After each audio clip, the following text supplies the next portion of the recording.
Grandma, my parents are sending you to a nursing home today. The words came out like a secret she wasn't supposed to tell. The scent of warm vanilla and cinnamon swirled through the cozy kitchen like a lullaby. Margaret stood at the counter, her slightly swollen hands working dough into neat little circles. Her movements were slow, deliberate, not from hesitation, but from the ache that had started in her joints years ago and never quite left. All right, before we dive into this crazy story, do me a favor, subscribe and tell us where you're watching from. Beside her, Lily perched on a stool, wearing an apron 2 sizes too big. She was focused, tongue sticking out, sprinkling colored sugar over each cookie with the intensity of a master artist. Careful with the red one, sweetheart. It clumps, Margaret said gently, offering a smile that barely masked the pinch in her wrist. Lily giggled. But it looks like fairy dust. Margaret chuckled, leaning in to brush a smudge of flour from Lily's cheek. The moment was perfect, small and quiet, yet filled with that kind of joy Margaret had come to treasure more than anything. That was when it happened. Lily's hand froze mid-sprinkle. Her eyes darted to the hallway, then back to Margaret. Her voice dropped to a whisper, as if she was telling a secret the wallpaper might hear. Grandma, my parents are sending you to a nursing home today. The world tilted. Margaret blinked. For a moment, she wasn't sure she'd heard right.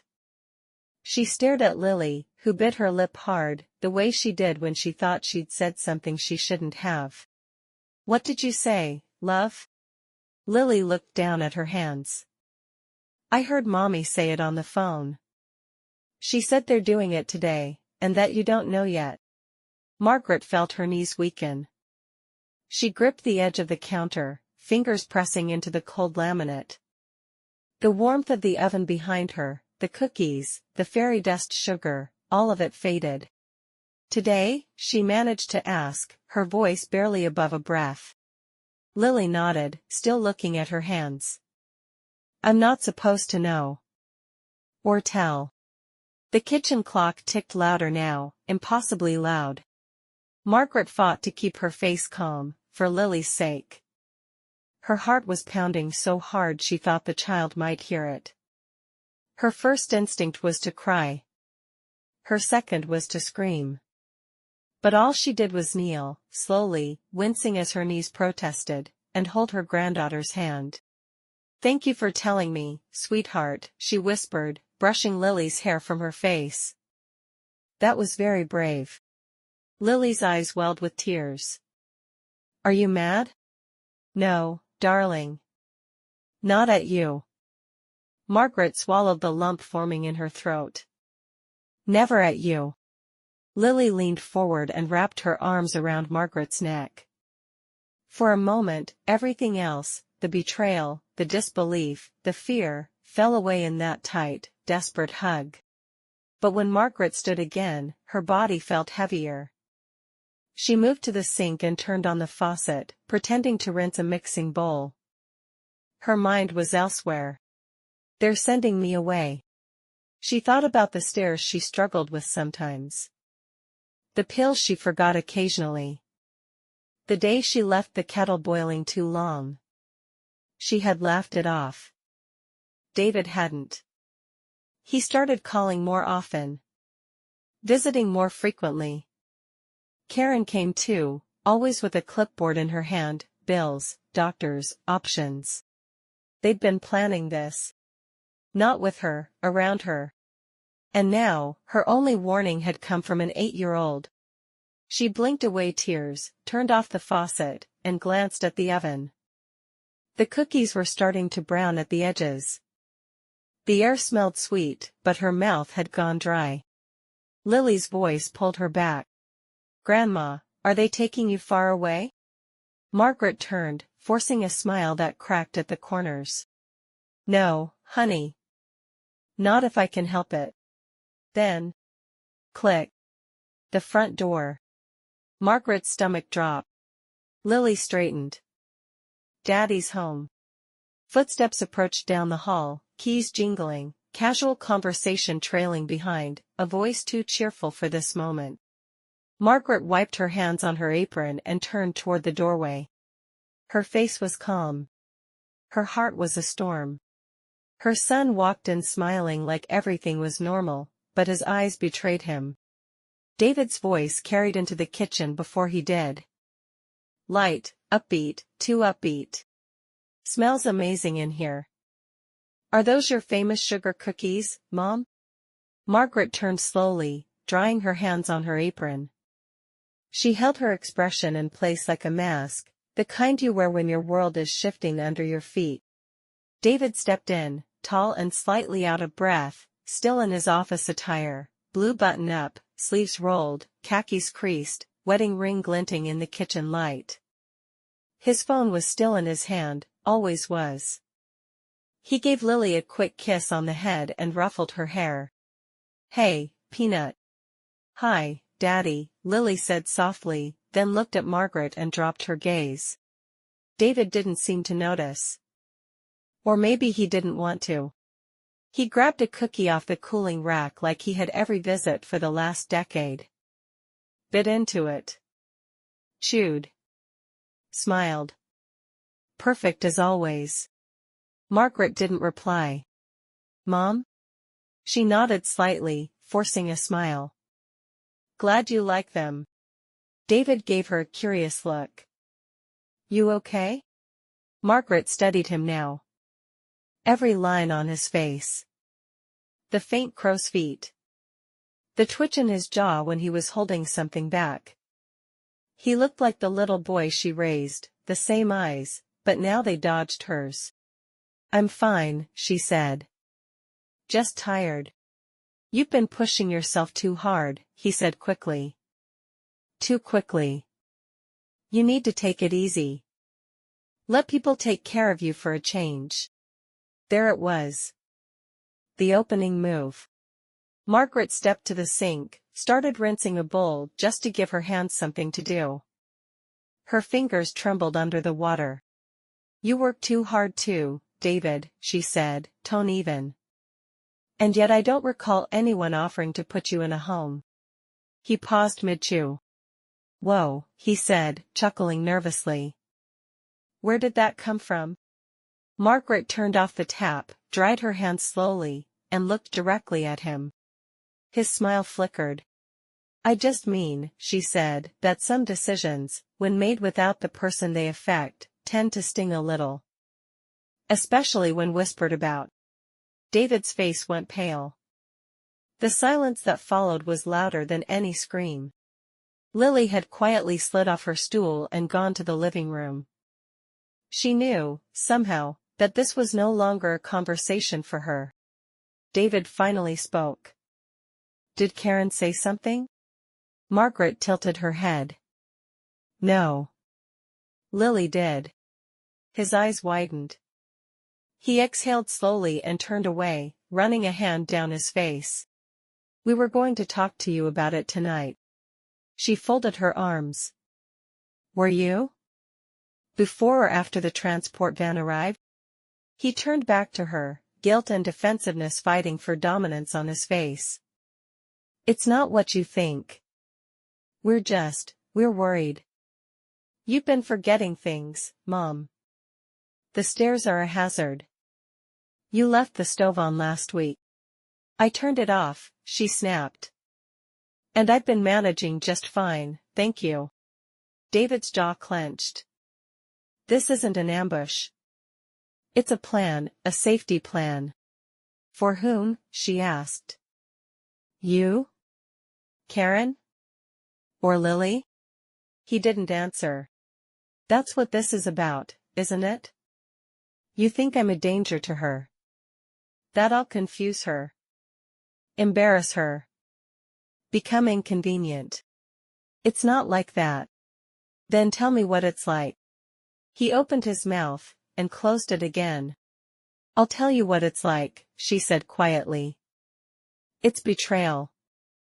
It's cowardice. And it's happening behind my back.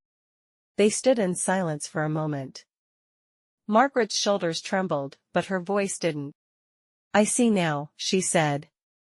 This isn't about help. It's about control. David rubbed his temples. Can we please sit and talk about this tonight? Calmly? Margaret didn't answer. She simply turned and picked up the tray of cookies. Behind them, Lily peeked from the hallway. Her wide eyes flicked between them. Mom, David said again, his voice softer, please. Let's talk tonight. Okay? Margaret finally looked up. Fine. Let's talk. But her eyes said something else entirely.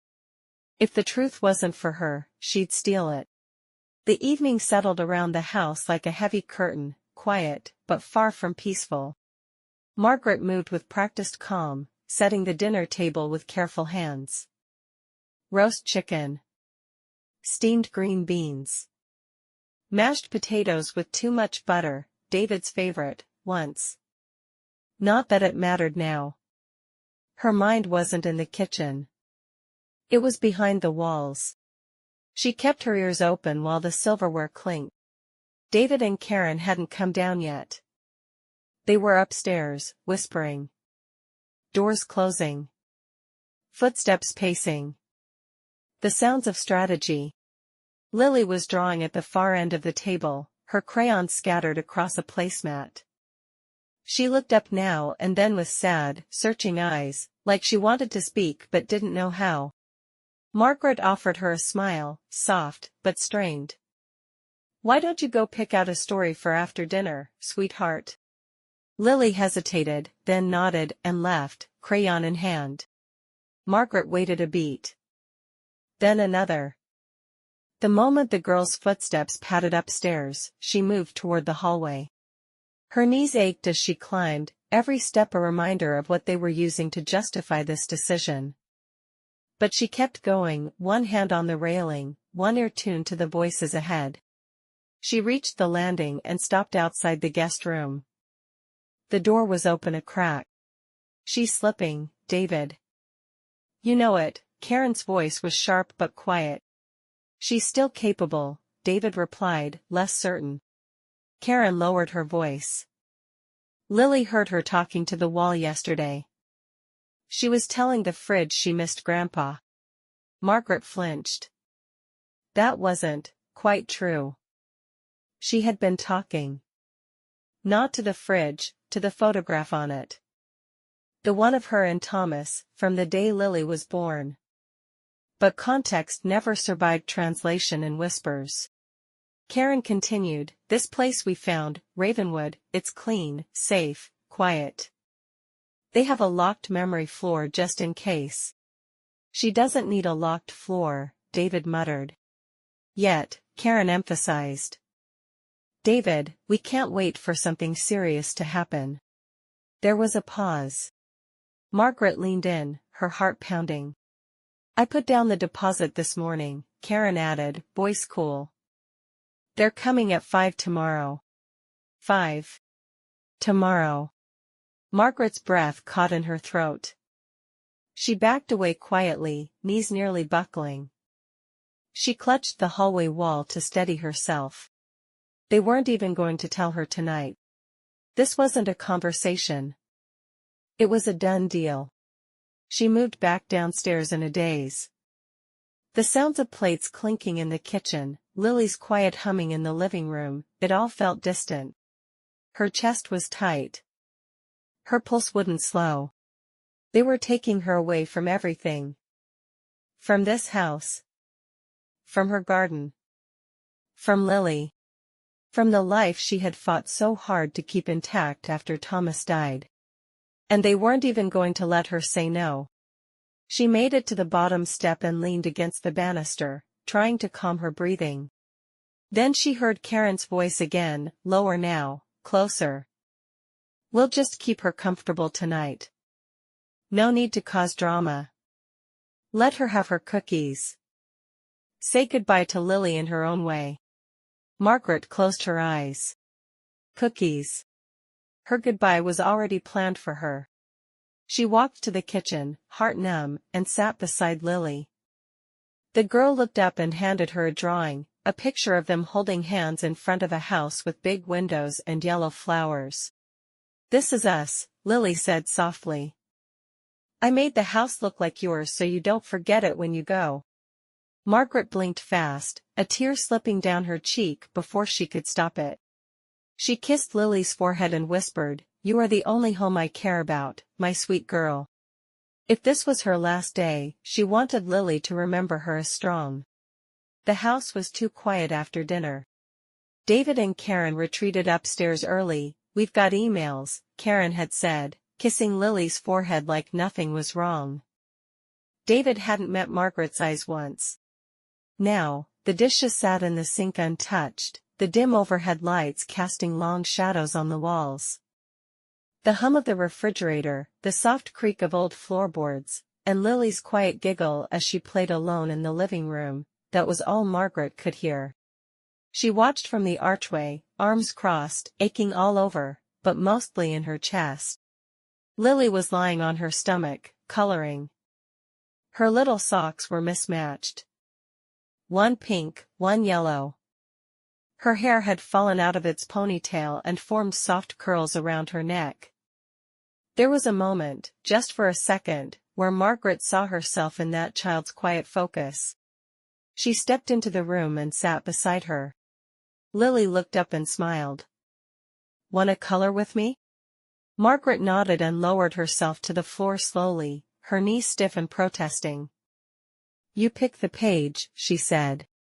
Lily flipped through her coloring book until she found a page of a garden full of sunflowers.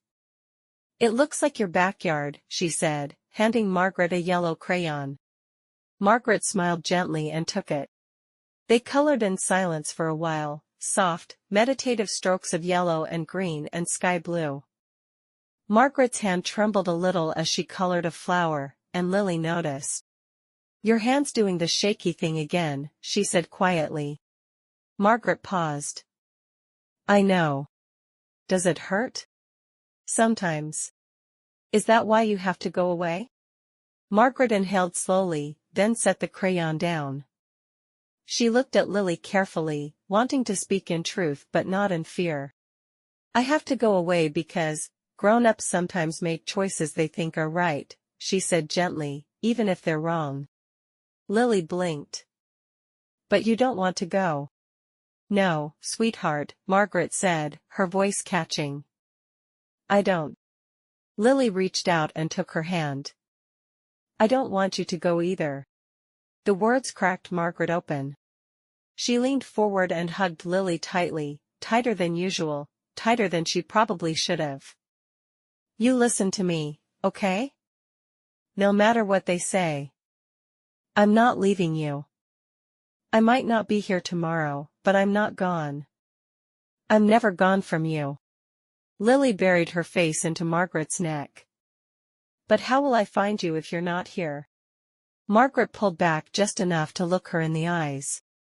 "You remember this house?" she said. "The way it smells? The garden? Your art on the fridge?" Lily nodded. "You hold all of that inside you. That's where I'll be.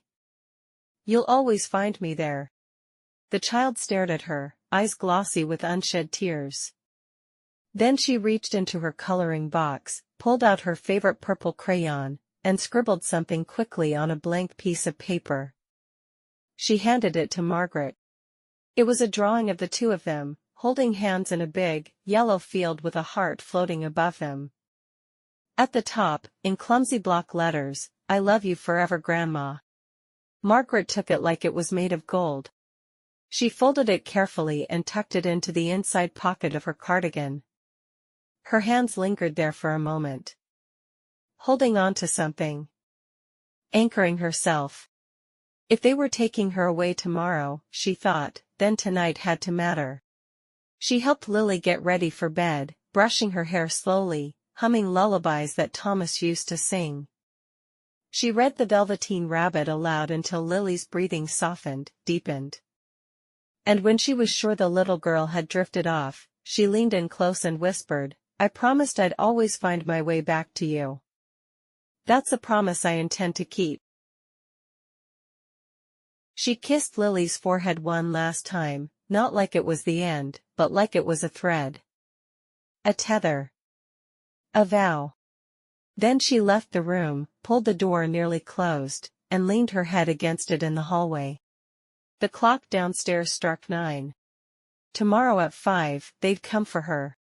But tonight, she still had time to make a plan. They wanted to erase her from this house, but not without a fight. The house was still. Upstairs, David and Karen's bedroom door had closed hours ago. Lily slept peacefully, safe in a world that hadn't yet taught her what betrayal felt like. But Margaret was wide awake. She stood by her bedroom window, watching the wind stir the garden she'd tended for 30 years, her husband's roses, the sunflowers Lily had planted last spring. Tomorrow, someone else would probably trim them. Or worse, let them die. She turned back toward her room, flicking on the smallest lamp she had. The glow cast long shadows across the bookshelves, the old cedar wardrobe, and the dresser where her late husband's cufflinks still rested in a glass dish. Her hands were shaking again. Not from fear this time, from urgency. She opened her nightstand drawer and pulled out a small metal tin. Inside were her essentials, prescription meds, a little cash, her ID, a spare set of house keys, and the last letter Thomas ever wrote her. She ran her thumb over the folded paper. Whatever happens, Maggie, you've survived worse. You are the roots, not the branches. She could almost hear his voice in the dark. Margaret folded the letter carefully and tucked it into her cardigan pocket, next to Lily's drawing. Then she moved to her closet, pulling down a dusty duffel bag. She began packing like she was stealing pieces of herself from her own life, not too much, only what she'd need to disappear for a while, a change of clothes, warm socks, a photo of Lily on her 8th birthday, her late husband's silver lighter. It struck her then, as she wrapped her arthritis gloves in a scarf, she was planning an escape. Like a prisoner. From her own family. She sat on the edge of the bed for a moment, forcing herself to breathe. Don't let panic win. Keep moving. You still have time. She made her way downstairs, moving like a shadow. Every creak in the floor felt like a gunshot in the silence. She paused near the kitchen, the place it had all started earlier that day, and stared at the half-empty cookie tray. She almost didn't notice Lily's voice. A whisper behind her. Grandma? Margaret turned sharply. Lily stood at the base of the stairs in her nightgown, rubbing her eyes. Why are you packing? The child asked softly. Margaret froze. Caught. She knelt, pulling Lily close. Because, she said carefully, sometimes grown-ups have to do something very hard, very quietly, to protect the people they love. Are you running away? I'm making sure I don't disappear, Margaret whispered. Lily hugged her tightly. Can I come with you? The words broke Margaret's heart in half. She held Lily's face in her hands. No, sweetheart. You belong here.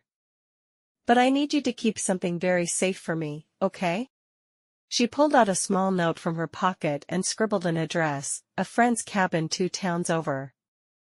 If anything happens, if you ever want to find me, this is where I'll be. But don't show it to anyone. Not even Mommy. Especially not Mommy. Lily took it solemnly and tucked it into her pajama pocket like it was treasure. I love you, Grandma. I love you more. Then footsteps upstairs. Karen's voice, faint but approaching. Lily? Is that you? Panic kicked in. Margaret gently nudged Lily toward the hallway. Go. Back to bed. Quick. Lily scampered off just as Karen's shadow appeared on the stairs. Margaret turned, quickly switching off the hallway light, playing calm.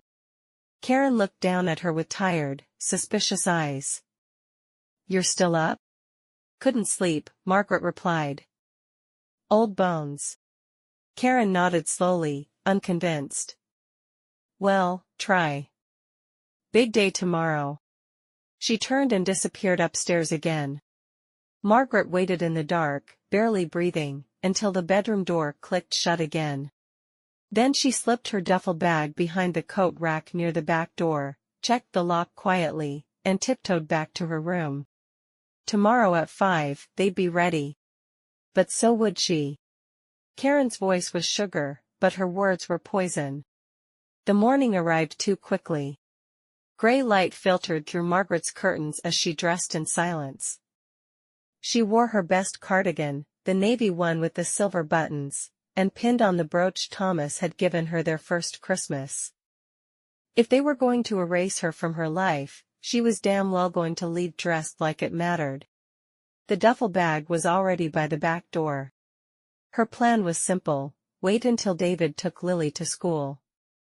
Then slip out through the garden gate and call for a cab from the old gas station a few blocks away. She still had cash. And a place to go.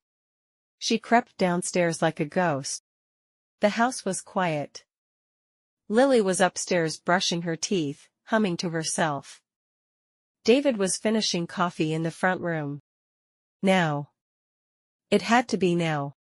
Margaret slipped toward the back door, moving with purpose, her heart beating like a drum in her ears. She reached for the lock. Going somewhere? Margaret flinched. Karen stood beside the kitchen counter, coffee in hand, robe neatly tied, not a hair out of place.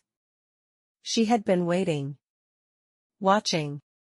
Margaret's hand fell away from the doorknob. Karen smiled, too wide, too composed.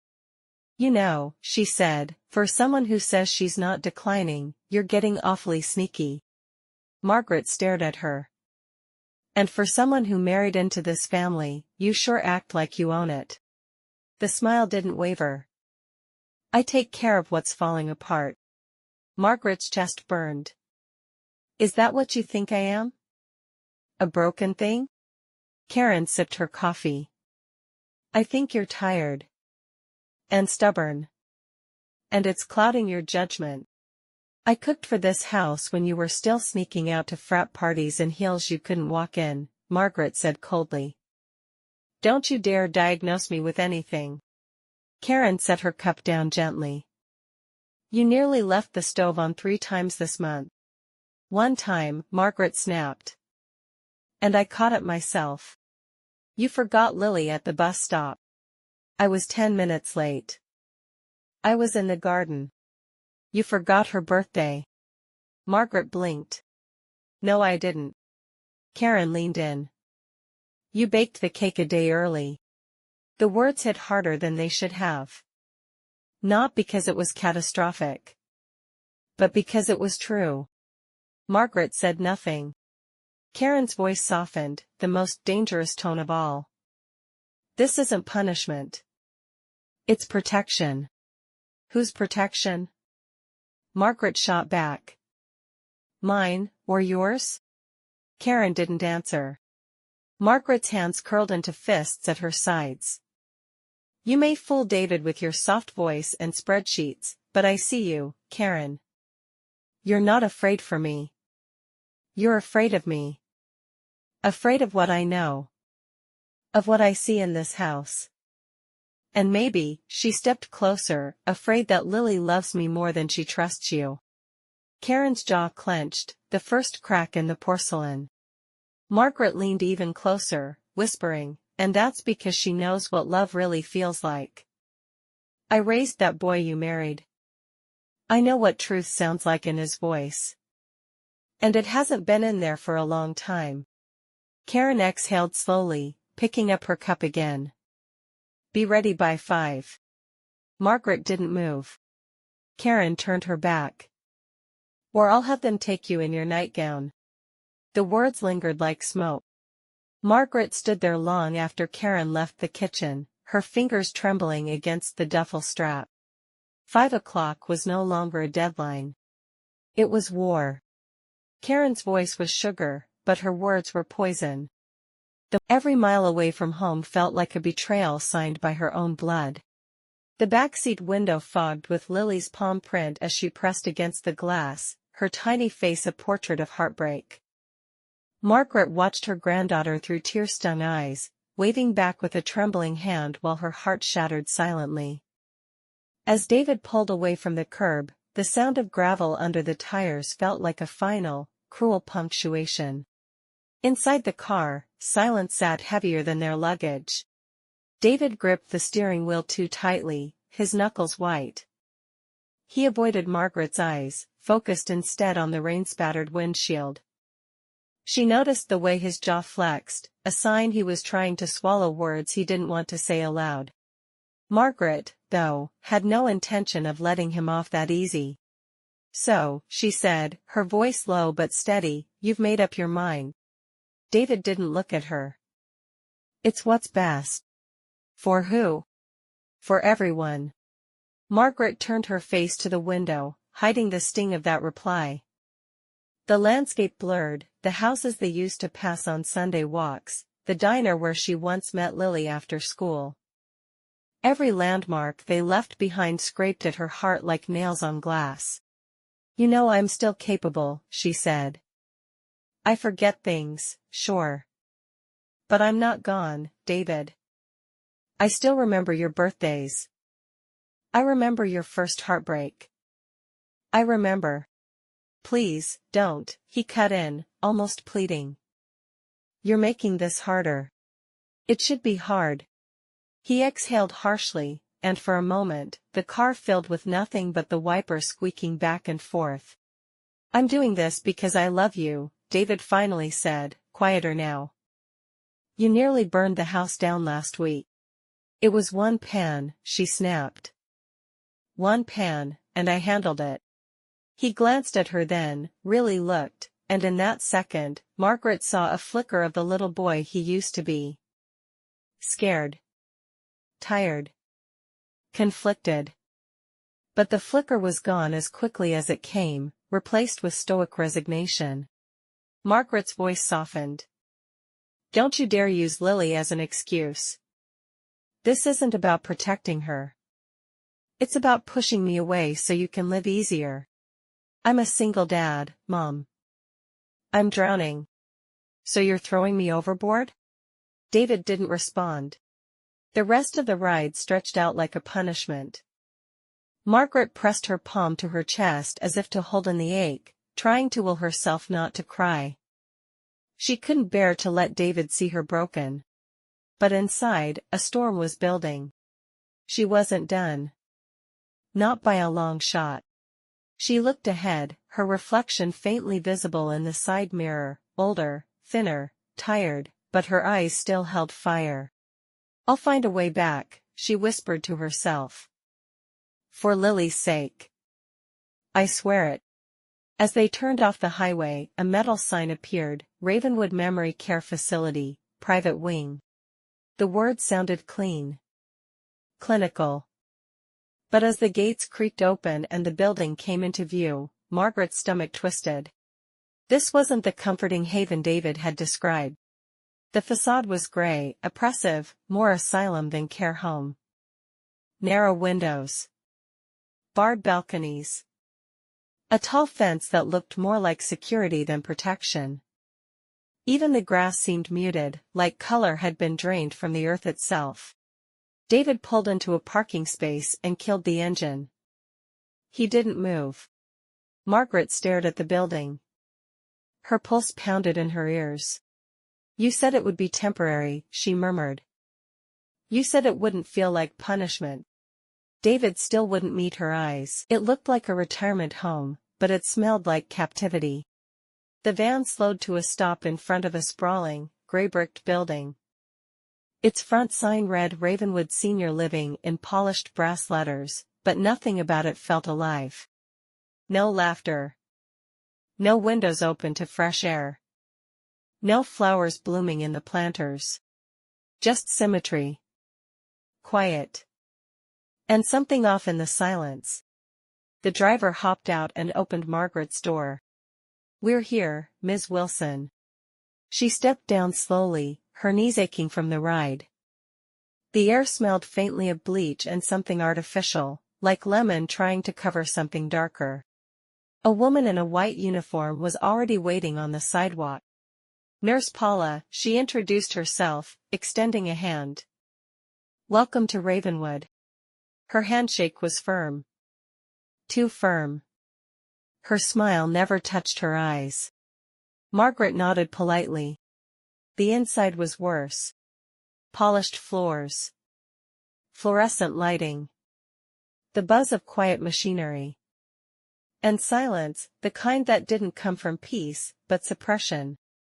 A few residents sat slumped in chairs lining the walls, facing TVs that weren't even turned on. One woman stared blankly out a window, though the blinds were closed. Another man hummed tunelessly to himself, fingers tapping a beat on his knee. Margaret instinctively stepped closer to her duffel bag. She felt exposed. Out of place. Like prey. "This way," Nurse Paula said smoothly. Margaret followed her down a narrow hallway with gray wallpaper and identical doors. No names. Just room numbers. "We keep things minimal," the nurse explained. "To prevent overstimulation. Some of our guests are easily confused." "I'm not one of them," Margaret said flatly. Paula's smile flickered, just for a second. They reached a small private room. One bed. One dresser. One chair. No personal touches. "Not yet. You can unpack here. Dinner is at 6. We'll come by with your medication schedule. I brought my own." "Of course," Paula said, the way people say "bless your heart." As the nurse turned to leave, Margaret caught sight of something odd. A woman, maybe in her 80s, stood at the end of the hallway, barefoot and trembling. Her eyes darted from door to door. Her hands were shaking. Before Margaret could call out, a staff member quickly moved in and guided her away. The woman's lips moved rapidly, but no sound came out. Margaret stepped into her room and closed the door slowly. Then, a soft knock. She opened it to find a new face, a thin, wiry woman with a sharp glint in her eye. "Don't drink the tea," she whispered. Margaret blinked. "Excuse me?" "The evening tea," the woman repeated. "They start with that. That's how they slow you down." "Who are you?" "I'm Helen," the woman said, glancing down the hall nervously. "I've been here 6 months. Most people don't last that long." Margaret's pulse quickened. "What do you mean?" Helen leaned in closer. "You seem sharp." "That won't last if you drink what they give you." She slipped a tiny piece of paper into Margaret's hand. "Midnight. Laundry room. Don't trust anyone." Then she vanished into the hallway like smoke. Margaret stared at the paper. Midnight.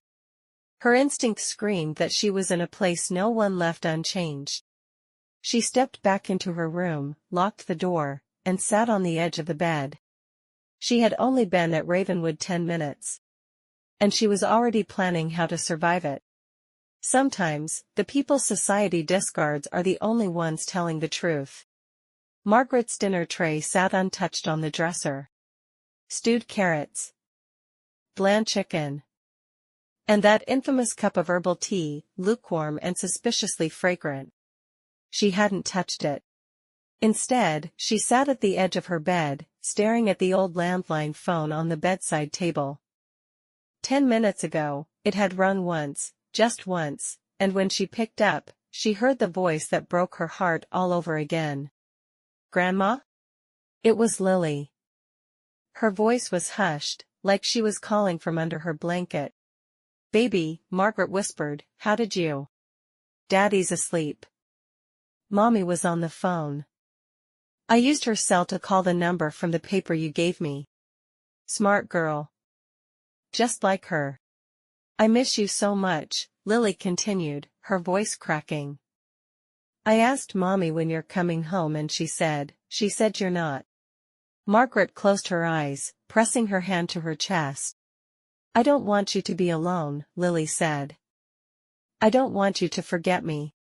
I could never forget you, Margaret said, fiercely. You hear me? No matter what they say. You live in here. She tapped her heart. That's where you are. That's where you stay. Promise? I promise. A loud voice echoed in the background, Karen calling out from another room. Go now, Margaret whispered. Hide the phone. I love you. I love you too, Lily whispered. Then, click. Margaret sat frozen, the silence in the room heavier than before. And then, a knock. She turned sharply. It wasn't a nurse. It was Helen. Didn't drink the tea? She asked, one eyebrow raised. Margaret shook her head. Good, Helen said, slipping into the room and locking the door behind her. They start with the tea, and then they build the file. Once they medicate you enough, they make the case that you're not competent. After that, no one listens to you. Margaret narrowed her eyes. Is that what happened to you?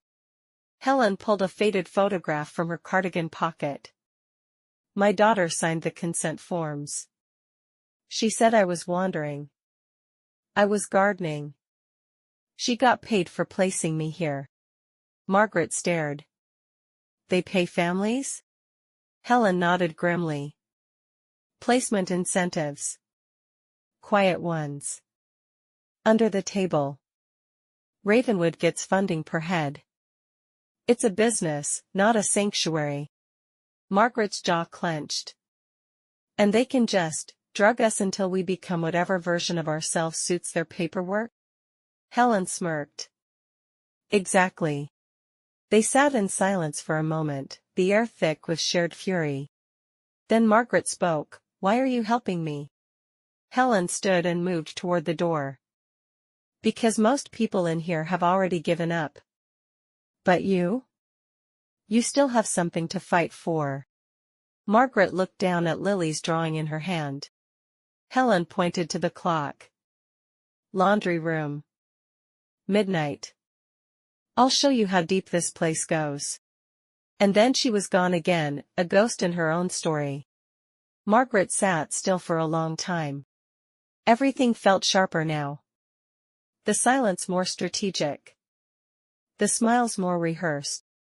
She was not just a guest here. She was a liability.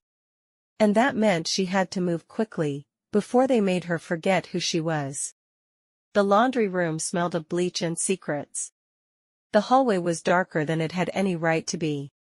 Fluorescent bulbs buzzed softly overhead, casting long shadows on the pale green walls. Margaret moved slowly, her house slippers nearly silent on the linoleum floor. Her heart thudded in her chest with every step, not just from fear, but purpose. She reached the laundry room at exactly midnight. The door was slightly ajar. Inside, Helen waited. The room smelled strongly of detergent and something else, bleach, or perhaps something meant to erase more than stains. The humming of a washer in the corner was the only sound. Helen sat on a laundry cart, arms crossed, holding a thin manila envelope. You made it, she said, almost impressed. I said I would, Margaret replied.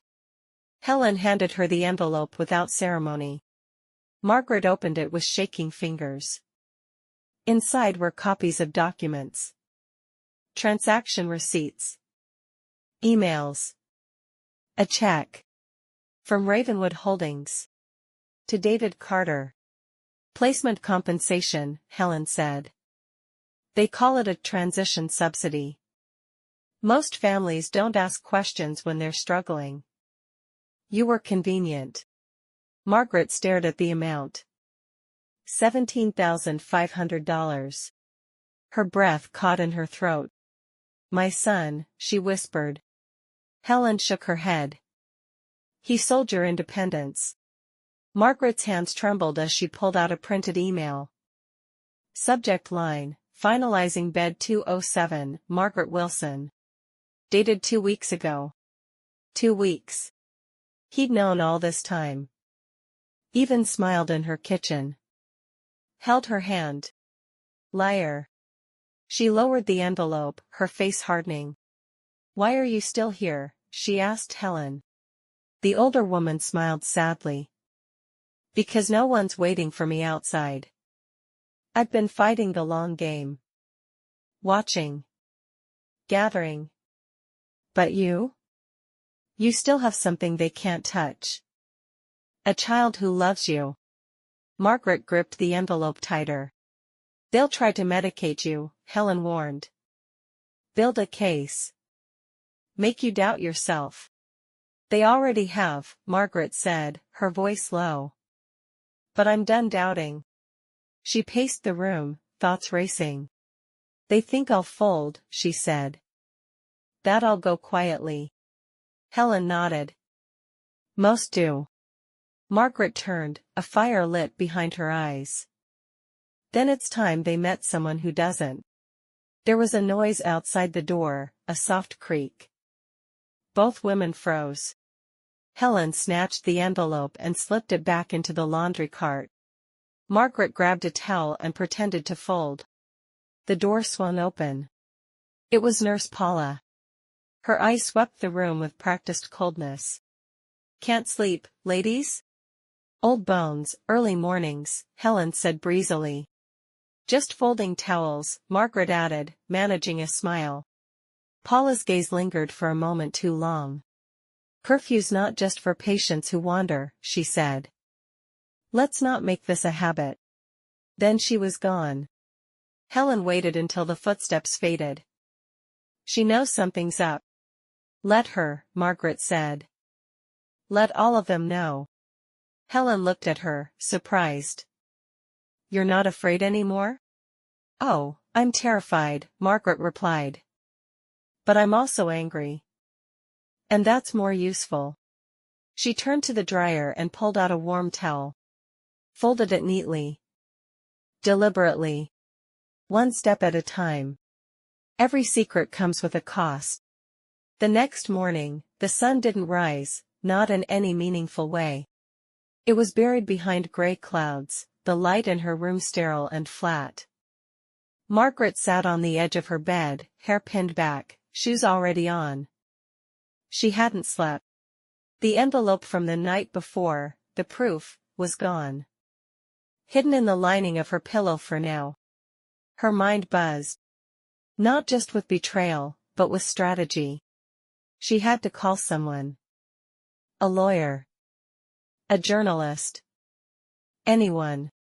But then the knock came. Not a polite one.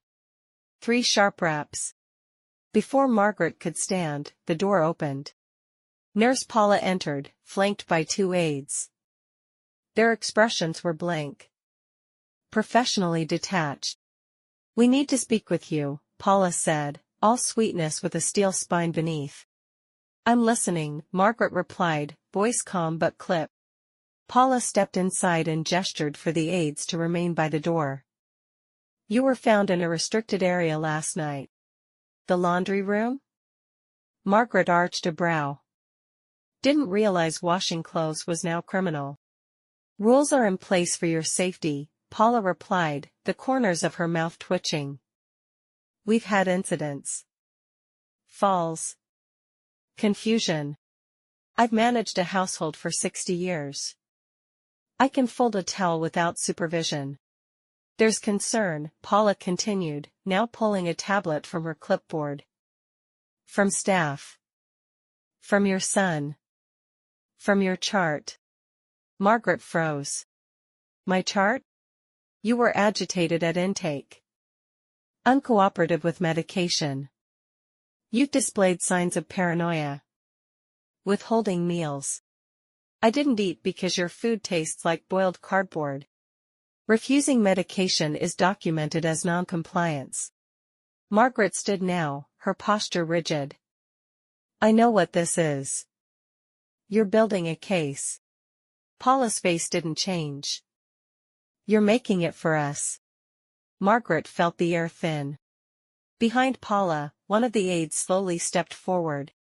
Paula turned to them. "We're adjusting her schedule. She'll be monitored more closely. And I'll be administering her medication directly from now on." "No." The room went still. "I won't take anything from you," Margaret said, voice rising. "And you can write that down in whatever little report you're building. You don't have a choice." "I always have a choice." Paula took a step closer. "You're not in your home anymore, Margaret." "I know," she said quietly. "I'm in yours." She looked at the aides now. "And I see exactly what kind of place this is." The second aide moved forward, gently reaching for Margaret's arm. She yanked it back. "Don't touch me." The moment stretched, tense, dangerous. Then Paula's smile returned. "Perhaps you need rest." "I need freedom," Margaret snapped. "Well," Paula said, turning on her heel, "rest is what you'll get first." She and the aides left without another word. The door clicked shut. A new lock slid into place, a sound Margaret had never heard before. She tried the handle. It didn't budge. They had locked her in. Some wounds cut deeper than any prison wall. Margaret stared at the sealed envelope beneath her pillow, her fingers pressed lightly to its edges like it might burn her. Outside her locked door, footsteps passed intermittently. Voices murmured. The occasional squeak of a wheelchair. Inside, the silence was louder. She sat on the floor. Not the bed, the floor. Closer to the earth. To gravity. To truth. The ache in her knees was secondary to the ache in her chest. She turned to the nightstand and picked up the landline phone. Her hand hovered above the receiver. She had memorized David's number years ago, before smartphones, before voice commands, back when dialing still required intent. That was the thing about memory. You never forget the numbers that mattered, even when people forget you. She dialed. The line rang once. Twice. Then his voice. "Mom," he sounded surprised, unsure. "Hi, David." A pause. "Is everything okay?" "No," her voice cracked. "Nothing is okay." She could hear him inhale slowly. "What happened?" Margaret didn't hesitate. "I know." Silence. "I know about the payment from Ravenwood," she said. "The placement subsidy. $17,500. The email. The pre-admission report. The lies." David didn't respond. But the silence was an answer. "You sold me," she whispered. "No, Mom, that's not. I was a person to you. Then a problem. Then a transaction." "Don't say that." "Why not?" "It's true. You stood in my kitchen, ate my food, let your daughter hand me goodbye in a drawing, all while signing me away like old furniture." "Please," he said, voice breaking. "You don't understand." "Oh, I understand just fine." She was pacing now, cord stretching with each turn, her voice rising. "I cooked for you. Fought for you. Buried your father alone because you were too busy with work. And now I'm too much to care for? You've been forgetting things, Mom." One time, she snapped. "I baked a cake a day early, and suddenly that's proof I need to be locked away?" "It wasn't just that. You talk to yourself. You repeat things. You forget your medication." "I forget because no one helps me." "And you never asked what I needed, you just decided. You could have fallen down the stairs." "I didn't," she said, tears now sliding freely down her cheeks. "I fall now, because you pushed me." David went quiet again. Margaret's voice lowered to a whisper. "I raised you better than this." He finally spoke, barely audible. I didn't know what else to do. Karen said, it was for the best. Karen said, Margaret echoed bitterly. And you listened. More silence. I'm scared, David said. I didn't want something to happen to you when I wasn't there. So you made sure something did happen to me when you were. She sat back down, defeated, exhausted, trembling. She thinks she's won, you know, Margaret muttered. Karen. She thinks this is over. She's not the enemy. Then why do I feel like I've been captured? Another pause. David's voice softened. Mom. I didn't mean for it to go this far. But it did. And now I'm locked in a room with no key, no voice, and a label on my back. I can come. No, she said quickly. Don't come here. Not yet. Then what do you want? I want you to listen carefully. She reached into her sock and pulled out Lily's folded drawing, smoothed the paper gently with her palm. I will not die in this place, she said. And I will not let you teach your daughter that love abandons people when they become inconvenient. David choked back a sob. I don't care what happens to me now, she continued. But I care what happens to her. And one day, when she's old enough, she'll ask you about me. You better have an answer that doesn't shame you. He was silent again, but not in denial anymore. In grief. Real grief. I'm sorry, Mom. You should be. She hung up. And then she finally cried. No longer the silent, dignified kind, but the kind that tears muscle from bone. That leaves you gasping for air. That rips out everything you've been holding together. She cried for her house. For her husband. For her son. And for the little girl whose drawing was still clutched in her hand, now wrinkled and stained with tears. If she couldn't live for herself, she'd live for Lily. The night pressed down like a secret. Margaret sat at the edge of her bed, shoes laced tight, cardigan buttoned all the way up, heart thudding like a war drum beneath her ribs. The drawing, Lily's drawing, was tucked safely in her chest pocket, just over her heart. She touched it for strength. A soft tap at her door. She opened it slowly. Helen was there. Dressed in two coats layered over her thin frame, her silver hair pulled into a tight bun. She held a bundle in her hands, keys, flashlights, an old nurse badge she'd stolen months ago and kept hidden. You sure? She whispered. Margaret didn't answer. She just nodded. Helen handed her the badge. You swipe. I'll watch for cameras. They moved like ghosts through Ravenwood's halls. Past the sedated residents in wheelchairs. Past the empty nurse's station where a half-finished crossword lay beside a full syringe. Past the door that had once held Margaret captive, now open, forgotten. Every step was heavy with risk. Every corner a question mark. At the east wing, Helen held up a hand. Security checkpoint. We have 5 seconds between camera sweeps. She pointed to the monitor above the hallway door. The red light blinked, then paused. Now. They moved. Margaret's breath caught in her throat as she swiped the stolen badge at the emergency exit. For one terrible second, nothing happened. Then, click. The door unlocked. They burst through it and into the night. The back lot was cold and empty, lit by a single flickering street lamp. Beyond the fence, the tree line. The highway. The rest of the world. Helen pointed to the gate. Chains loose. We cut it days ago. Margaret ran. Her lungs burned. Her joints screamed. But she didn't stop. Not until her hand hit the cold chain link and her fingers gripped it like a lifeline.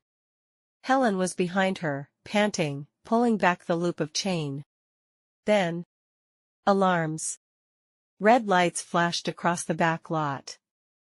Sirens wailed from inside the building. They noticed. Helen yelled. I don't care.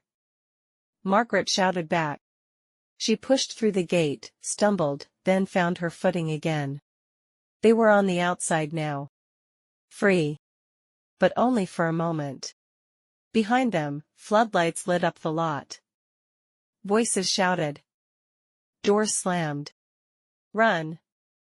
Helen gasped. They took off down the gravel slope that led toward the woods. Margaret ran like she was 25 again. Like she had purpose and rage and legacy driving her forward. She didn't know where she'd sleep tonight. Didn't know who'd help. But she knew one thing. She was out. And Ravenwood wasn't going to get her back. At the tree line, they ducked into the darkness. Helen collapsed behind a thick pine, breathing hard. Margaret leaned against the bark, her hands shaking. You okay? She asked. Helen gave a breathless laugh. Freedom tastes like dirt and adrenaline. Margaret smiled for the first time in days. Then she pulled out her phone. A burner, prepaid. Helen had hidden it in the laundry room weeks ago. Just in case. Margaret dialed. 1 ring. 2. Then, hello? It was Lily's voice. She'd remembered the number Margaret had scrawled onto a napkin and whispered into her ear. Grandma? I made it, baby, Margaret said softly, her voice trembling. I'm out. She heard Lily laugh, a tiny, relieved sound, and it felt like oxygen. I'm so proud of you, Lily whispered. Margaret closed her eyes. The sirens faded behind her. For the first time in days, she wasn't afraid. Freedom means nothing if Lily grows up believing love abandons you. They didn't stop running until the tree line swallowed them whole. Hidden in the underbrush, Margaret and Helen crouched beside a highway guardrail. Headlights passed in the distance, unknowing, uncaring. But Margaret didn't feel invisible anymore. She felt dangerous. Helen handed her the folded piece of paper, names, dates, even photos. A list of Ravenwood residents who'd been placed there under questionable consent. Some were like Margaret. Others had no one left to speak for them. They never leave, Helen said quietly. Unless someone makes noise on the outside. Margaret looked down at the paper, her jaw clenched. I will. An hour later, they reached the edge of a small town. A diner still had its lights on. It was nearly empty, just a waitress refilling coffee and a man reading a paper. Margaret and Helen slipped into the back booth. Margaret used the burner phone again. This time, she called someone else. A voice picked up. Cynthia Romero. Investigative reporter. They'd met once, briefly, when Thomas died. Cynthia had written about elder exploitation before. Cynthia, it's Margaret Wilson. I need your help. And I need it now. By sunrise, they were holed up in the back room of a roadside motel. Cynthia had already made calls. Sent emails. Scheduled an interview. They'll try to discredit you, she warned Margaret. Question your memory. Your mental health. Margaret didn't blink. Let them. Helen added, we have documents. Photos. Staff names. Payment logs. Cynthia smiled. Then let's burn it all down. Later that day, Margaret logged into an old tablet and checked an email account David didn't know she still had. Her breath caught in her throat. There it was. Guardianship filing. Karen had submitted legal paperwork 2 days before Margaret was removed from her home. It stated Margaret was no longer emotionally stable and detrimental to Lily's psychological safety. There was a letter attached, pre-written, from a child psychologist Margaret had never met. Karen wasn't just trying to move her. She was trying to erase her. Permanently. Margaret's hands tightened around the tablet. Then she looked at Cynthia. Change of plans.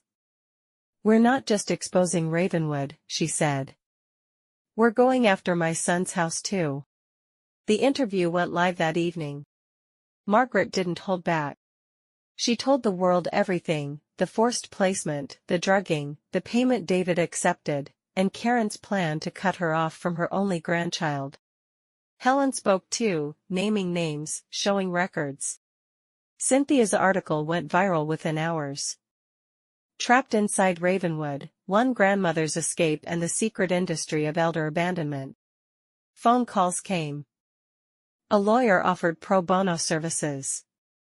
An advocacy group demanded state investigation. But Margaret only cared about one thing: Lily. She stood outside David's house 3 days later, flanked by her new lawyer and a court official. Karen opened the door in a robe, stunned. "Is he home?" Margaret asked. David appeared behind her, pale and silent. "You tried to take her from me," Margaret said. "Now I'm taking back what's mine." The court order was brief: temporary protection of contact between grandchild and grandmother, granted due to pending elder abuse investigation. Karen's face drained of color. Margaret walked past them both. Lily stood in the hallway, holding her stuffed rabbit. When she saw her, she ran straight into her arms. That night, in Margaret's old kitchen, now restored with a small team of volunteers, Lily sat on the counter while Margaret cooked. "I told my friend at school you escaped a bad place," Lily said, swinging her legs. "She said you're like a spy." Margaret smiled. "More like a storm." Lily giggled. "Storm Grandma." Margaret kissed her forehead. "No one will ever take me from you again. Not Karen. Not Ravenwood. Not even age. Some wars end with a courtroom, but the real victory is emotional freedom." The courtroom smelled of varnish and fear. Margaret sat upright in the witness chair, her cardigan neat, her hair pinned back. On the stand, she looked every bit the woman Ravenwood had tried to erase: composed, alert, powerful. Across the room, Nurse Paula sat at a defense table, her expression blank. Her attorney shuffled papers. The facility's executives sat pale and silent. The courtroom was full. Press. Elder rights groups. A few quiet residents from Ravenwood, now free and brave enough to show their faces. And in the front row, Lily. Feet not touching the ground, stuffed rabbit in her lap. Margaret glanced at her. Lily gave a tiny thumbs up. It was everything. Earlier that week, Cynthia's report had led to a wave of investigations. Whistleblowers had come forward. Hidden camera footage. Drug logs. Payments to families.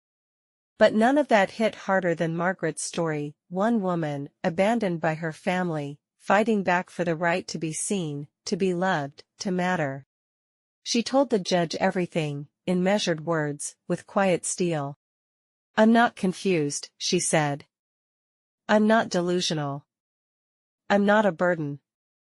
I am a mother, a grandmother, a citizen, and I was imprisoned by convenience and silence." Then, she looked directly at David. "And I forgive my son, but I don't excuse him." David wept silently in the gallery. Outside the courthouse, reporters shouted questions. Margaret held Lily's hand as they walked down the steps.